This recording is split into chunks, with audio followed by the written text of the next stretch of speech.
Yeah, what I wanted to share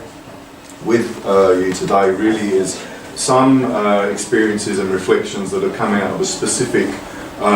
case of organising in Canada, in Montreal, in Quebec, which is the Immigrant Workers Centre. I've got a few leaflets that I'll pass around. If you're interested, take one. I've only got maybe half a dozen or so, but we'll give you a little bit of an idea about what the Immigrant Workers Centre is. That it was set up in 2000 in Montreal by mainly Filipino and Filipino Canadian activists and allies. Some of the people who set it up were people who had worked in or were working in trade unions at the time. Some weren't, but it very much came out of concerns that both that there's a huge number of workers who are deemed to be unorganisable, sometimes in relation to where they worked, the kinds of jobs they worked, the precarious nature of the jobs, immigration status, and also concerns in relation to those workers who were technically unionised but who had experienced the union as being primarily interested in getting them on as members, and once they joined as members, lost interest in any kind of education or organising in relation to both the labour and often immigration and other struggles that people, whether they were particularly people who had immigrated to Canada, had permanent residence status at that point or citizenship status, but were working at the lower end of the labour market, maybe in factories, in service jobs, also living caregivers, domestic workers. And that in turn comes out of, I think, has to be sort of contextualised in a longer history of particularly Filipino community organising in Montreal and in other places too, where, for example, there is a now, I think, 30 plus years old organisation called PINAI, a Filipino women's organisation, primarily of actual or former domestic workers that have been organising for their rights for a long time with very limited resources outside of trade unions and people who have really struggled and made visible some of the conditions and some of the abuses, and also have fought back against those conditions and abuses among people who've come in as living caregivers into Canada. So the centre kind of stands at the crossroads between strands of union organising, if you like, and much more so in community organising traditions, some of which have been present, I think, in earlier phases of labour struggles. It has a physical space in a neighbourhood called Côte de Neige, which is a neighbourhood where there's a lot of, traditionally it's been sort of a neighbourhood where there's quite a diverse community of migrants and immigrants from different parts of the world. It has a physical space where people who, for whom workplace organising is just not even an option, can actually come and get support and advice in cases of wage theft or in cases of other forms of labour exploitation. But in doing so, out of some of those individual kinds of cases that come forward, that organisers and also law, social work, other students who sometimes intern in the centre and often stay on and become activists in the life of the centre after their formal sort of internship ends. The bringing all of that together sort of collectivises often individual cases, collectivises struggles around more systemic forms of exploitation that are deeply related to both the transformation of work in Canada and the sort of what's happened in other parts of the world too, of course, of contracting out, of of the rise of and the virtually unregulated rise of temp agencies, and the interplay between immigration status often and people's working conditions, and the ways in which employers and some might argue also the state takes advantage of the temporary nature of many workers' status and also workers who are undocumented too. So there's a broad range now, after 16 years, of workers coming into the centre who may have very different kinds of immigration status. Maybe they are people who are on temporary foreign worker programs, which have expanded over the last decade and a bit under the former Stephen Harper government in Canada, to the point where by about 2008 there were more people coming into Canada on some form of temporary foreign worker program than there were people coming in to get landed status as permanent residents to immigrate. And so one of the books that we're discussing tonight and tomorrow night, actually got a couple of copies for sale if you really want, is a book called Unfree Labour, which I put together with a colleague and friend, Adrian Smith at Carleton University. And we talked about in there the notion of unfree labour as being a term that isn't just useful to think about indentured labour or slavery, but as a concept that is a continuum that is also useful both for thinking through and for organising about the sort of the extra economic compulsion on workers. So by that we particularly mean the sort of politico-legal mechanisms of labour unfreedom that are embedded in temporary work permits and authorisation, which essentially subject non-citizens to the constant threat of repatriation. And we see that playing out in seasonal agriculture worker program workers who are working maybe in Quebec. It's mainly workers from Mexico and Guatemala who come in maybe for 3 months or 8 months of the year. As you know, there's kind of not exactly an all year round growing climate probably in Canada. I mean, we get a lot of snow and ice and it gets very cold, so it's not sort of something that you can do all year round, but there is people coming through who have tried to organise, for example, who have then found themselves blacklisted as alcoholics or troublemakers or whatever by an employer, which then means essentially that they can't come back through and work again in Canada. And so, these sort of risks of standing up and organising, which some people have indeed done, knowing that they're going to get, that they take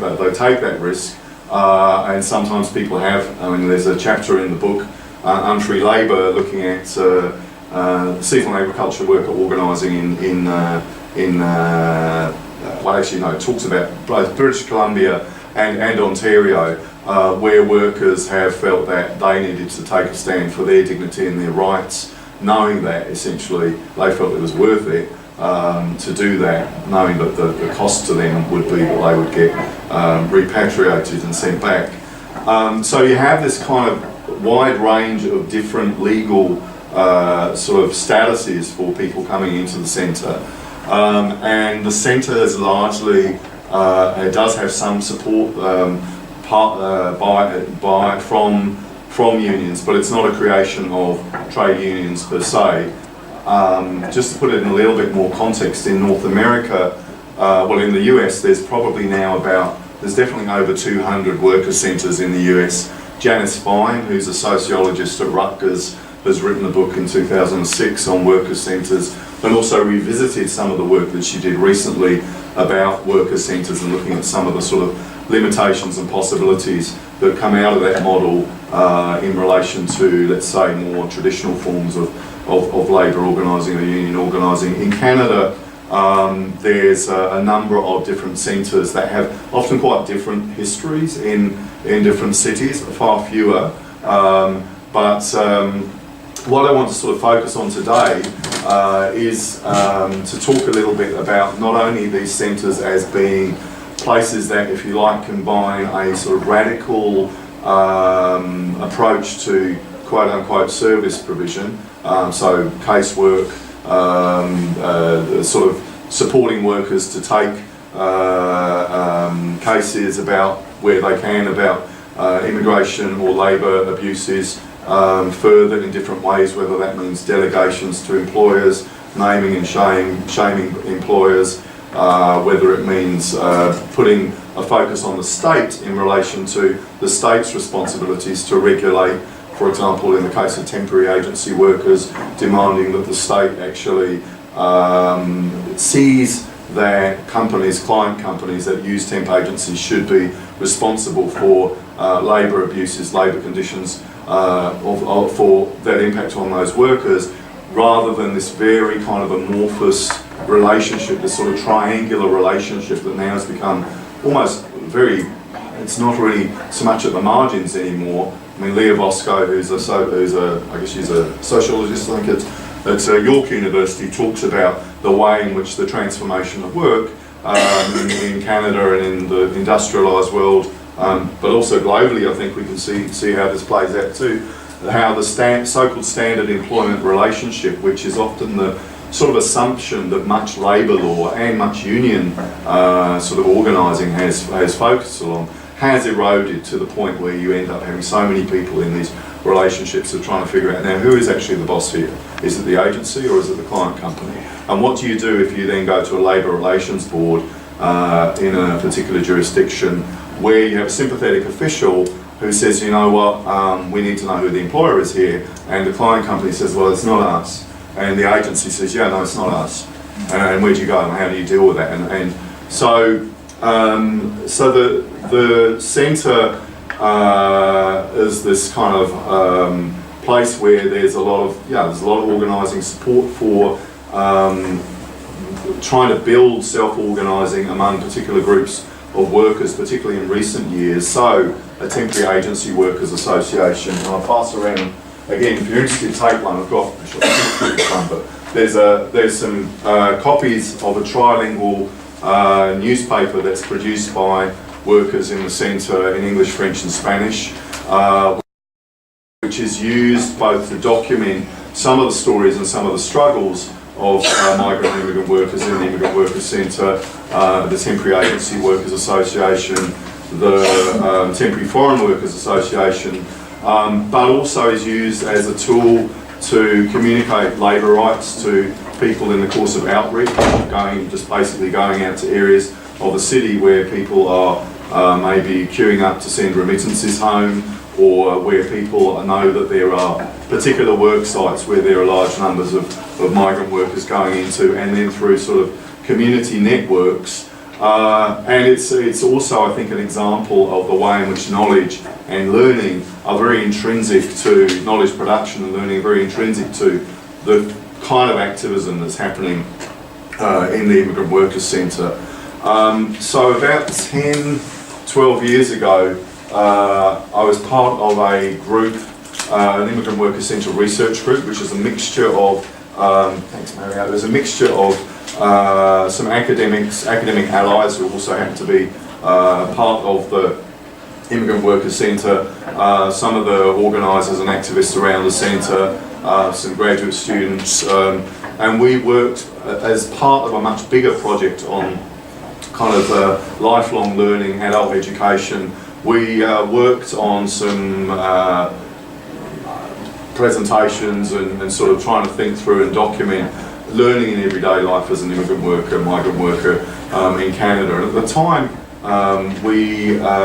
focused a lot on the kinds of ways in which people learn, whereby individuals who are embedded in social networks develop a political analysis of their situation while they develop strategies of response. And one of the things that we talked about in that work was also about the contradictions and the tensions between workers who were coming into contact with the centre,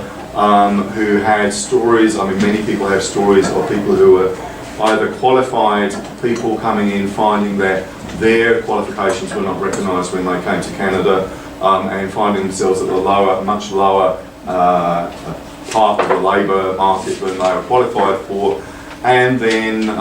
people living caregivers, women workers whose work was to look after somebody else's family in an isolated work site in somebody else's home, and sort of this tension between people learning to adapt, learning to sort of cope in Canadian society and in the work context. Often many people, I mean so many now, I think they estimate, there's an estimate that next year, by next year, there's a $636 billion remittance flow that is expected from migrant workers globally. And that now, if you look at a lot of intergovernmental agency and World Bank policy documents and think pieces, there's somebody, Devesh Kapoor, who's I think it still was working in some capacity as a World Bank economist, talked about remittances as being quote unquote the new development mantra. That you look at this sort of almost downloading of the responsibility of development, of social development onto individual migrant workers, and then this also helps to legitimise cutbacks to spending at a domestic level, and also cutbacks to international development aid assistance and those kinds of things too. Just to sort of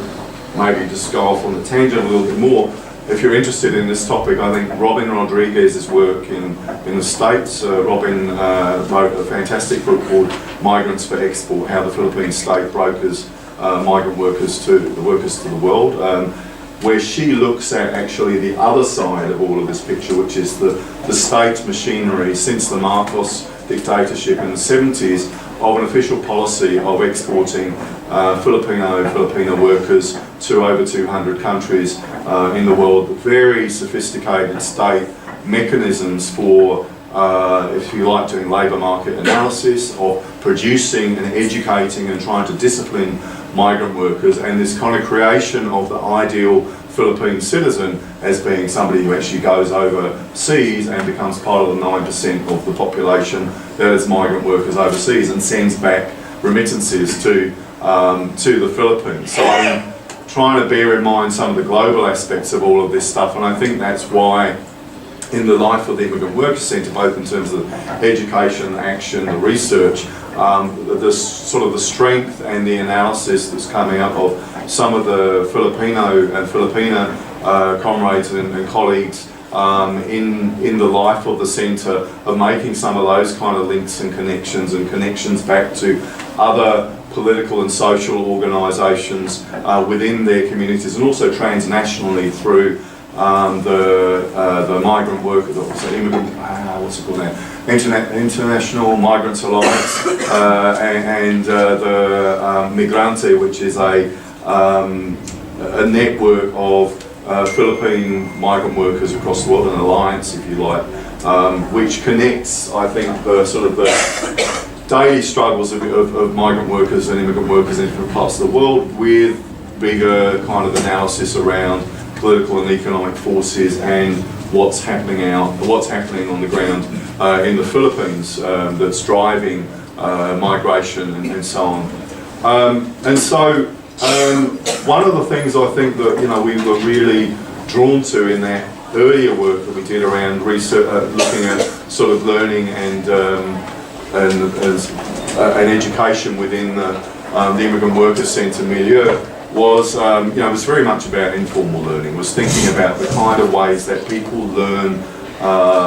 how to resist, and also about their rights, often through these sort of low profile, no profile social networks. It could be through, in some cases it's through community associations, sometimes it's through churches or mosques, sometimes it's through word of mouth stuff that doesn't actually come into play until some years later. So it could literally be somebody, and this has happened so many times, has picked up one of these, or has got a leaflet, or has seen a flyer somewhere. It sits around for some time, and then there's a problem in somebody's family, and then they contact the centre or get involved with one of the groups there around a specific problem that's happening in the workplace, or some of the immigration-related problems too. This again, I mean, is something that I think is quite hard to. Academics like to kind of have nice, neat paradigms often, and sort of models, and I think in education too, we can kind of think of different categories too. That there's informal, non-formal, formal. What does all this mean, etc., etc. I mean, I think there's this kind of mix of more intentional educational work that takes place in the course of workshops, let's say, around labour rights or around health and safety concerns that get run out of the centre or get sometimes run in partnership with other organisations, and that more informal learning, this learning and again in tension with this sort of learning to cope, and what one of the Immigrant Worker Centre founders, Marco Luciano, came up with this phrase, learning in reverse, which is how you kind of learn to end up essentially accepting a lower status and lower, sort of unlearning your status, unlearning your social status and your education, hiding your overqualifications and adapting to the very bottom of the labour market. And I mean, there are so many stories that came out of the interviews that were conducted for that Immigrant Worker Centre research group project about 10, 12 years ago, of examples, you know, that sort of talked about that reality, that tension. I mean, more recently, in the last few years, I think what has happened has been that because of the sort of the longevity and the long haul kind of commitments to community organising that come out, that sort of exist in a core of activists and also of different kinds of moments in sometimes mass layoffs, sometimes because since about 2008, 2009 especially, more and more people started coming in to the centre and talking about temp agencies, about finding out that they had lost their job perhaps and being replaced by temp agency workers, and then the explosion of the temporary foreign worker programs, which meant there were more and more people coming in on temporary foreign worker permits in a range of different sectors in Montreal. That sort of drove also the direction of the kinds of campaigns and the kinds of focus that the centre's sort of taken on. Some of the other kind of educational aspects, besides sort of workshops and sort of assemblies, worker assemblies and worker committees around specific struggles like that, the temp agencies and so on, you know, include, for example, language classes. So, you know, French language classes, we're in Quebec, you know, French as the dominant language there, then, you know, as in other cases of this kind of thing, language classes that are run out of the centre on a volunteer basis. I mean, you can teach, you know, see-spot, chase the ball, or you can teach, you know, this is the norme de travail, this is the labour code. And so there's a sort of a conscious approach to combining labour rights in the language classes there. There's also been a number of other kinds of intentional, if you like, educational programs, skills for change, things that are about, you know, using computers, being able to write up a CV, in some cases, you know, just getting people who haven't had the chance to do that, familiar with using computers and email and stuff like that. But with all of that, we're talking about bringing people into a space that has this organising kind of focus, and trying to also, out of these often what ends up being one person coming with a particular grievance, and then next week or over a period of months, a number of people start coming in with this, and then from out of that, sort of organisers and others of us who are in various kinds of capacities related to the centre, working together to work on sort of sometimes research or education sort of materials, sometimes more popular stuff, sometimes a bit more academic,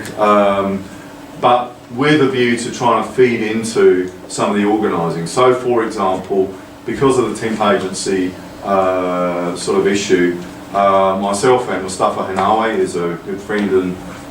comrade who's one of the organisers at the centre. We have written a number of pieces together on temp agency workers, partly to kind of document some of the knowledge production that takes place in the course of just people's everyday experiences of working through temp agencies. Workers who find that although legally they're supposed to be provided with security, safety boots and things like that this very rarely happens. That they actually have to provide their safety gear out of their own pockets on essentially minimum wage jobs. And so in fact this demand, and in some ways a symbol of the temporary agency workers campaign and sort of organising in Montreal, has been the safety boot. It's a visual thing. There have been sort of some media kind of opportunities or whatever with a big safety boot, symbolising a whole range of other kinds of abuses and exploitation that workers are facing. In terms of the demands, trying to build, worker leadership is not, it's not a one-off thing. It's like a long-term, slow process in a demographic of workers who also, for lots of reasons, there's high turnover. There are people who have to leave the country. There are people who are working and juggling a bunch of different jobs who have very little time to be able to come to meetings. There are a whole range, family stuff, all kinds of things. But all that to say, there has been a sort of development of some committees and some focus on now the ways in which, and the kind of the blurry nature of the sort of the legality of some of the practices of temp agencies in Quebec. Now if we look at some of the things that are happening in North America and in Montreal being one of the cities where there's an active campaign, the Fight for 15, so the attempt to get a increase to the minimum wage to $15 an hour. 2 years ago, it was basically the Immigrant Worker Centre, a very small group of people. It was not something that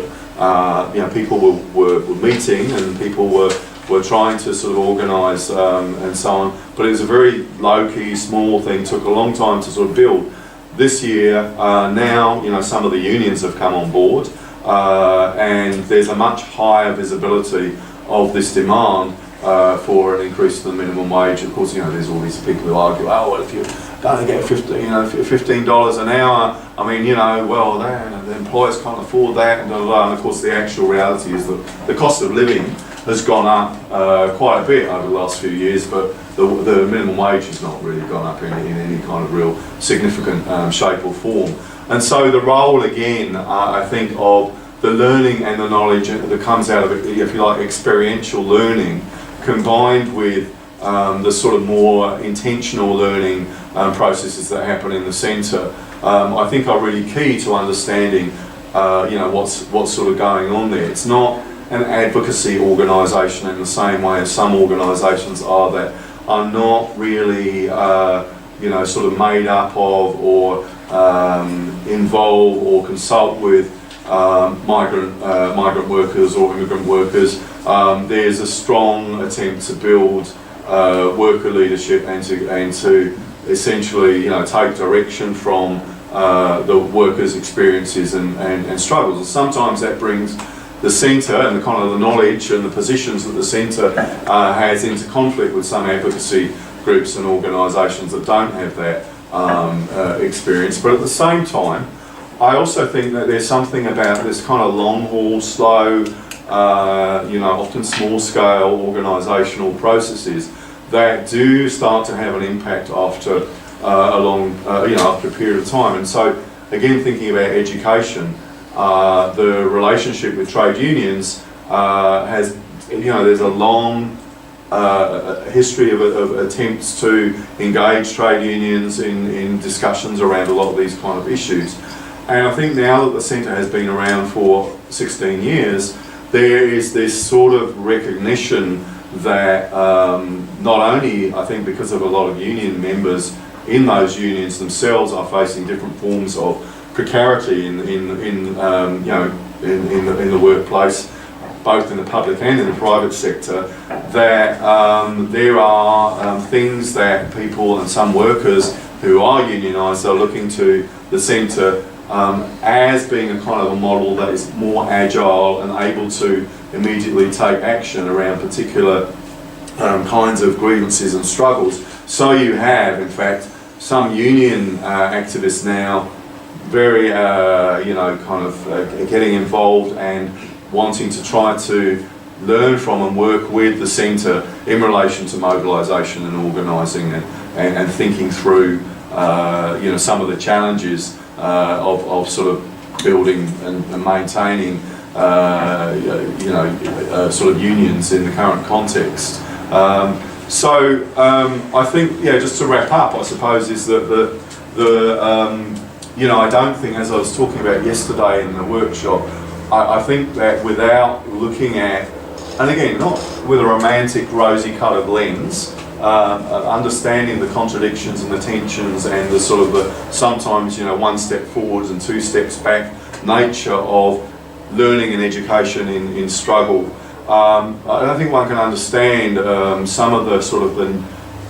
was going to say newer, I've been saying, I think that, there's also this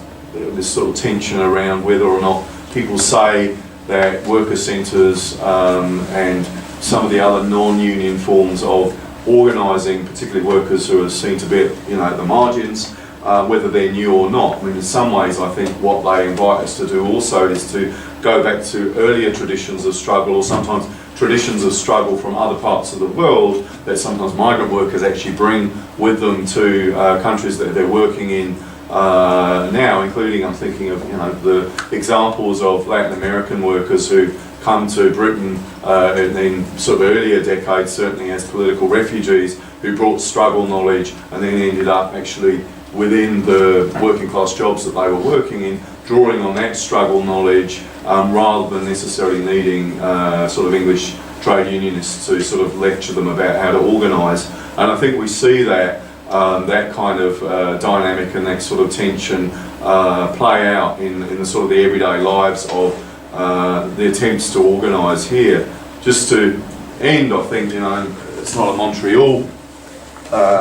case, but there's a fantastic book, I think, written by a colleague in the States, Biju Matthew, called Taxi, Cabs and Capitalism in New York City, which came out in 2005, which looks at mainly South Asian taxi drivers, the yellow taxi drivers in New York City, and the birth of the New York Taxi Workers Alliance, which was it's now affiliated with labour councils and as a union and membership-based organisation, but which looks at, and it's a very, I think, well-written sort of ethnography of both the conditions in the context of a sort of neoliberalising New York City and the global sort of economic conditions that drive people to become migrant and immigrant workers. Within that, he sort of also talks about, along the way, the kind of knowledge production and learning as being central to sort of some of the action for workers' rights, and in that case too, in the case of all of the post 9/11 anti-Muslim, anti-Arab, anti-South Asian kind of racism in the States as well, about the ways in which also not only were those struggles focusing around their labour conditions, the workplace is their taxi, is their car, right? But also how those sort of other community sort of links and connections can and sometimes do sort of cross-fertilise in the course of migrant and immigrant worker organising. Anyway, that's my kind of formal talk, and be happy to have questions, discussion, whatever works for people.